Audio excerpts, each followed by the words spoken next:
Have you ever watched your grandmother turn a mountain of fresh produce into something that lasted all winter long without a single piece of fancy equipment? Before electric dehydrators and vacuum sealers, country women had their own brilliant methods for drying food that worked beautifully. Today we're exploring 25 genius grandma food dehydrating tips that will blow your mind and make life easier. Let's start with sun-drying tomatoes on window screens. When the garden was bursting with more tomatoes than any family could eat fresh, Grandma had a plan. She'd slice those ripe tomatoes in half, salt the cut sides lightly, and lay them face down on clean window screens propped up on sawhorses or cinder blocks in the backyard. The mesh allowed air to circulate above and below the fruit, and the summer sun did all the work. She'd bring the screens inside at night to avoid the dew and set them back out each morning. In 3 to 5 days of good hot weather, those tomatoes shrank down into intensely flavored, leathery little gems. She'd pack them into jars with a little dried basil and sometimes a drizzle of oil, and they'd last for months. The flavor was concentrated and rich, nothing like those expensive ones you find in the grocery store today. And those old window screens, the wooden framed kind that came off the house every fall, turned out to be the perfect dehydrating rack. Grandma never bought a single piece of special equipment. She just looked around and used what she had. Oven-drying herbs with the door cracked open. Every grandmother had a favorite herb garden, and when those plants were at their peak, she'd harvest big bundles and spread them out on cookie sheets lined with brown paper. She'd slide them into the oven set to the very lowest temperature, usually around 170 to 200 degrees, and prop the oven door open just a crack with a wooden spoon. That little gap let the moisture escape, while the gentle heat slowly dried the leaves without cooking them. In 2 to 4 hours, the herbs were perfectly crisp. She'd crumble them into jars and label them for winter cooking. Dried parsley, oregano, thyme, sage, and rosemary lined the pantry shelf and made winter meals taste like summer. The trick with the wooden spoon in the oven door is one of those small details that grandmothers passed along at the kitchen table. The kind of thing you'd never find in a cookbook, but that made all the difference. Stringing green beans for leather breeches. This method goes back hundreds of years in Appalachian communities and is still practiced by some families today. Grandma would take fresh green beans, thread a needle with heavy cotton string, and run it right through the center of each bean until she had long garlands of them. Then she'd hang those strings from the porch rafters, from nails in the kitchen ceiling, or along the wall behind the wood stove. Over the course of 2 to 3 weeks, the beans dried completely, shrinking down and turning a deep olive color. They were called leather breeches because of their leathery texture. When winter came, she'd pull down a string, snap the dried beans into pieces, and simmer them for hours with a piece of salt pork or a ham bone. The slow cooking rehydrated them into something rich, smoky, and deeply flavorful, nothing like a canned green bean. It was real soul food long before that term existed. Drying apple rings on a wooden dowel. Come autumn, when the apple trees were heavy with fruit, Grandma would spend entire afternoons peeling, coring, and slicing apples into rings. She'd dip the slices in a little salted water or lemon juice to keep them from browning, then thread them onto a wooden dowel or a clean broomstick suspended between 2 chairs near the fireplace or the wood stove. The warm, dry air circulated around each ring, and within a few days they were pliable and chewy. Dried apple rings were eaten as snacks all winter long, and they were also rehydrated for pies, cobblers, and apple butter. Kids loved them as a sweet treat, and they were easy to pack in a lunch pail for school. Some grandmothers sprinkled a little cinnamon and sugar on the slices before drying, turning them into something close to candy. A single bushel of apples could produce enough dried rings to last a family well into spring, making fruit leather on wax paper. Long before you could buy fruit roll-ups at the store, Grandma was making her own version. She'd cook down berries, peaches, plums, or whatever fruit was in season into a smooth puree. Sweeten it lightly with sugar or honey, then spread it thin on sheets of wax paper, laid out on baking trays. These trays went into the sun on hot days, or into the oven on its lowest setting. In several hours, the puree dried into a flexible, chewy sheet of pure fruit leather. She'd roll it up in the wax paper and store it in tins or jars. Children went absolutely wild for this stuff. It was sweet, portable, and lasted for weeks without any refrigeration. Each batch tasted different depending on what fruit was ripe, and Grandma often mixed fruits together for combinations you'd never find in any store. Before we move on, I'd like to ask a small favor. If you're enjoying this trip down memory lane, a like and a subscribe truly helps us continue making these videos for you. We really appreciate it. Dehydrating corn kernels on baking sheets. After the sweet corn harvest, Grandma would blanch ears of corn in boiling water for just a few minutes, then cut the kernels off the cob with a sharp knife. She'd spread those kernels in a single layer on baking sheets and set them out in the sun or in a low oven. Stirring them a couple of times a day ensured they dried evenly. Within 2 or 3 days, the kernels were hard and golden, shrunken down to little nuggets that rattled like pebbles. Stored in cloth sacks or glass jars, they kept for a year or more. When Grandma was ready to use them, she'd soak the kernels overnight and cook them into soups, succotash, or creamed corn that tasted remarkably close to fresh. Drying corn was one of the most important preservation methods in early America, practiced since long before European settlers arrived. Hanging onion braids in the pantry. Grandma knew that onions would last for months if stored properly, and her method was as practical as it was beautiful. After pulling onions from the garden, she'd leave the long green tops attached and let them wilt slightly in the shade. Then she'd braid the tops together, just like braiding hair, weaving in one onion after another, until she had a long, heavy rope of them.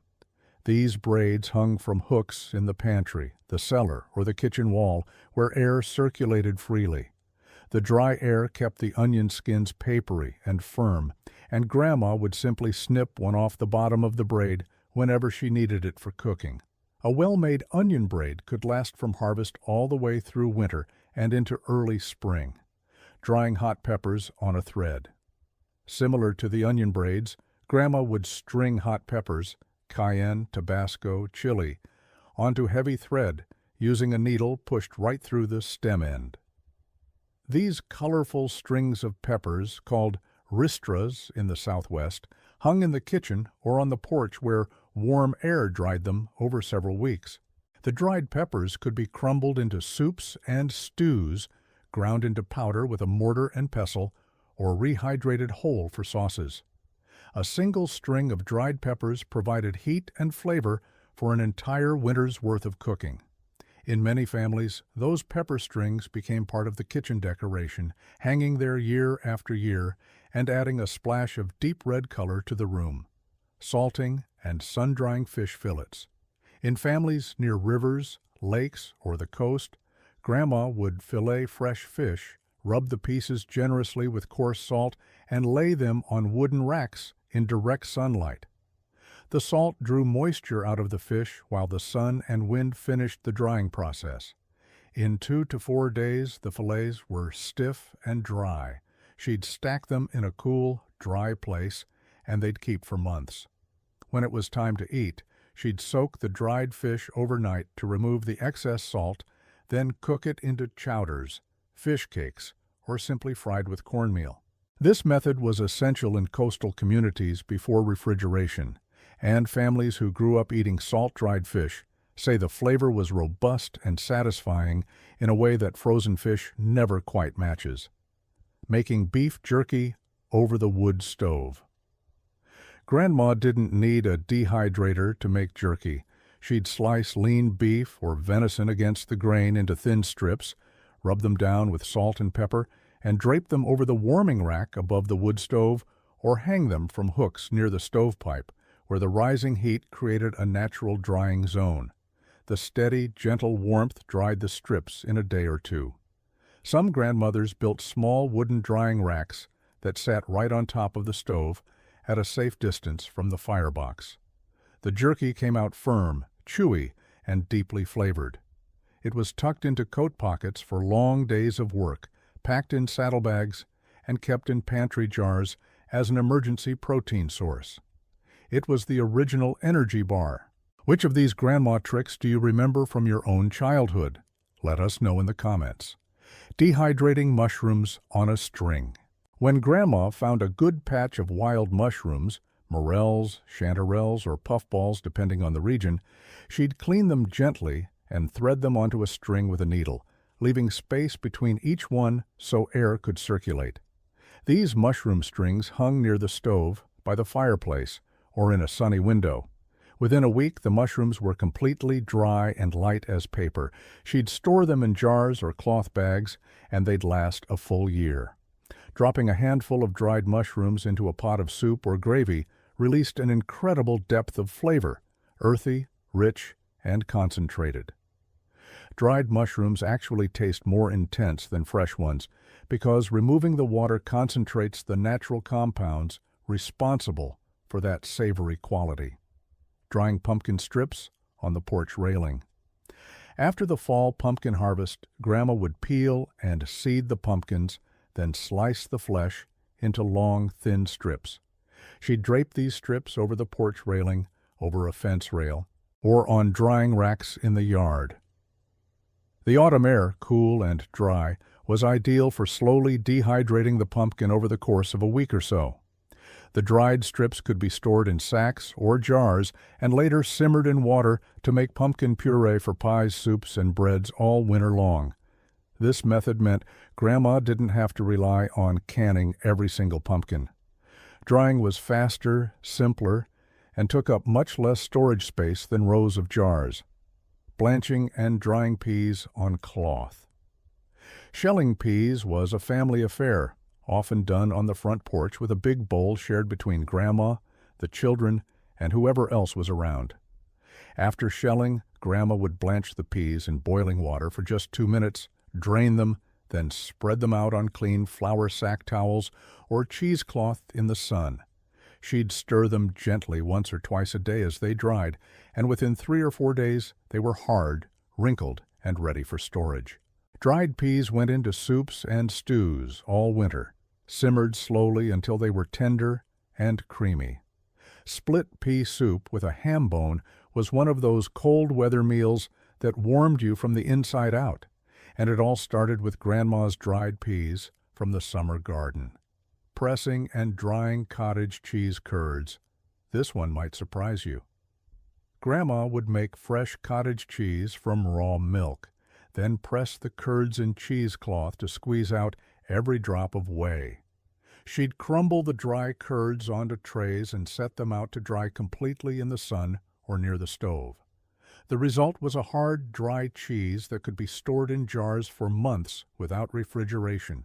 When she needed it, she'd grate it into dishes or rehydrate it with a little cream or buttermilk. This dried cheese was a valuable source of protein during the winter months and was used in everything from casseroles to dumplings. It was essentially the original shelf-stable cheese. Sun-drying citrus peels for seasoning. Grandma never threw away an orange or lemon peel. She'd carefully peel the rind in long strips, scrape away the bitter white pith, and lay the peels out on a plate in a sunny window or on a tray outdoors. In a few days, the peels dried into hard curled strips that she stored in small jars. She'd drop a piece of dried orange peel into a pot of tea, grate dried lemon peel into cake batter, or grind the peels into a fragrant powder for seasoning. It was free flavoring that added brightness to winter cooking when fresh citrus was expensive or unavailable. Grandma was the original zero-waste cook, and dried citrus peels were one of her best tricks. Making dried soup mix in mason jars. Grandma would dehydrate a variety of vegetables, carrots, celery, onions, corn, peas, beans, tomatoes, and then combine them in specific proportions in mason jars. Each jar was essentially a ready-made soup kit.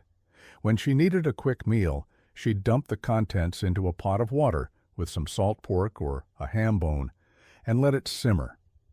The vegetables rehydrated into a hearty, flavorful soup with almost no effort. She'd make dozens of these jars in late summer and early fall, lining them up on the cellar shelves. Each one represented a future dinner already half prepared. It was meal prep decades before anyone thought to call it that. Dehydrating zucchini into chips. Anyone who has ever grown zucchini knows the problem. By midsummer, the garden is producing more than any family can possibly eat. Grandma's solution was to slice the zucchini into thin rounds, salt them lightly, and dry them in the sun or a low oven until they were crispy. These zucchini chips were eaten as snacks, crumbled into soups as a thickener, or rehydrated and added to casseroles. The salting before drying pulled out excess moisture and gave them a pleasant flavor. It was a clever way to deal with the annual zucchini invasion, and nothing went to waste. Drying egg noodles on the back of a chair.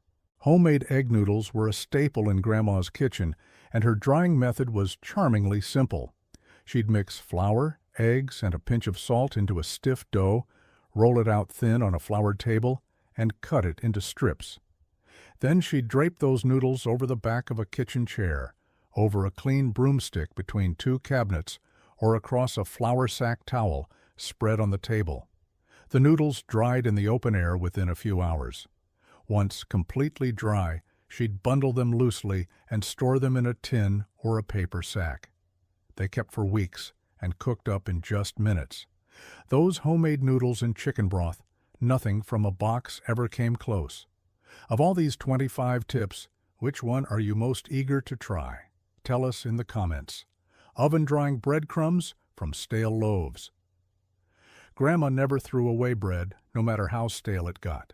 She'd tear old loaves, biscuit ends, and heels of bread into small pieces and spread them on a baking sheet. Into the oven they went at a low temperature until they were completely dry and crispy. Then she'd crush them with a rolling pin or rub them between her hands into fine crumbs. These homemade breadcrumbs went into meatloaf, coated fried chicken and pork chops, topped casseroles, and thickened gravies. She'd store them in a jar on the counter, and they lasted indefinitely. It was waste-free cooking at its finest, and the flavor of real breadcrumbs made from homemade loaves was incomparably better than the canned stuff. Hanging bundles of dried lavender and mint. Grandma dried more than just food. She dried herbs for the household, too.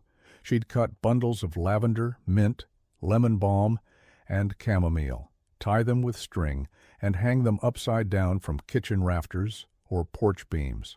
The inverted position allowed the essential oils to flow toward the leaves and flowers as they dried, preserving maximum fragrance and flavor. Dried lavender went into sachets tucked into dresser drawers. Dried mint became tea that settled upset stomachs. Dried chamomile was a bedtime remedy for restless children. These bundles filled the house with wonderful scents while they dried and served practical purposes for months afterward. Drying strawberries with sugar coating. When strawberry season came, Grandma would slice the berries thin, toss them gently with a light coating of sugar, and spread them on trays to dry in the sun or the oven. The sugar drew out moisture while creating a sweet, slightly candied surface that helped preserve the fruit. The dried strawberry slices were chewy, intensely sweet, and absolutely irresistible. Children ate them like candy, and Grandma stirred them into oatmeal, baked them into cookies, or just put out a little bowl as an after-dinner treat. They stored well in jars for months and brought the taste of June into the coldest months of winter, making raisins from backyard grapes. If you had a grapevine in the yard, you had raisins. Grandma would pick ripe grapes, dip them briefly in boiling water to crack the skins, and spread them in a single layer on trays in the hot sun. She'd cover them with cheesecloth to keep the insects away and turn them daily. In 4 to 7 days, depending on the heat, those plump grapes had transformed into sweet, wrinkled raisins, Homemade raisins were plumper and juicier than store-bought, and they went into everything: oatmeal cookies, rice pudding, bread, and trail mix. Making raisins was so simple that children could help with every step, and many people remember it as one of their first cooking lessons. Dehydrating sweet potato slices. After the sweet potato harvest, Grandma would peel and slice them thin, blanch the slices briefly in boiling water, and spread them on drying racks or baking sheets. Dried in the sun or a low oven, the slices became chewy and slightly sweet. Concentrating the natural sugars. They could be stored in jars for months and were rehydrated by simmering in water or milk for casseroles and pies. Some grandmothers ground the dried slices into a flour that was used in biscuits and bread. Sweet potatoes were a critical crop in the rural South, and drying them ensured that nothing from the harvest was ever lost. Drying celery leaves for winter seasoning. Most people today throw away celery leaves, but Grandma knew they were packed with flavor. She'd trim the leafy tops from every stalk of celery that came through her kitchen and spread them on a plate in a sunny window or on a tray near the wood stove. In a day or two, the leaves were dry and crumbly. She'd rub them between her palms into a fine powder and store it in a small jar. That homemade celery seasoning went into soups, stews, potato salad, and stuffing all year long. It had a fresher, more vibrant flavor than anything you could buy in a tin at the store, and it cost absolutely nothing. It was pure Grandma logic: use everything, waste nothing. Crumbling and drying leftover biscuits for stuffing. The last item on our list is one of the most practical. Whenever biscuits were left over from breakfast, and in a big family that didn't happen often, Grandma would crumble them onto a baking sheet and dry them out in the oven. She'd store these dried biscuit crumbs in a bag or jar, saving them up over weeks and months until Thanksgiving or Christmas rolled around. Then she'd use them as the base for her famous cornbread and biscuit stuffing, moistened with broth, seasoned with sage and onion, and baked alongside the turkey. That stuffing was legendary in many families, and the secret ingredient was those dried biscuit crumbs she'd been saving all year. Every crumb had a purpose in Grandma's kitchen, and nothing, absolutely nothing, ever went to waste. Thanks for joining us on this trip down memory lane. If you enjoyed the video, give it a like and share it with a friend. And don't forget to subscribe.